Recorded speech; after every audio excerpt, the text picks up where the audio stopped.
কোথায় আছি? কক্সবাজার।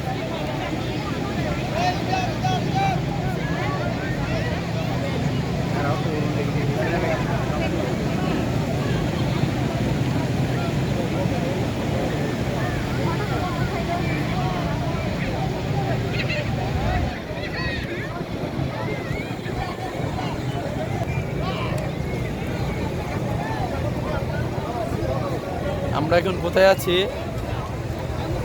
মাওলানা জাহিদ সাহেব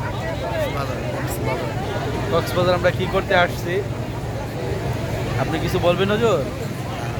আচ্ছা হুজুর, আপনার কাছ থেকে কিছু নিতে পারি? অনুভূতিটা আয়সা কি দেখলেন? কি চমৎকার দৃশ্য দেখা যায়। ছবি তোলেন, ছবি তোলেন, ছবি তোলা তো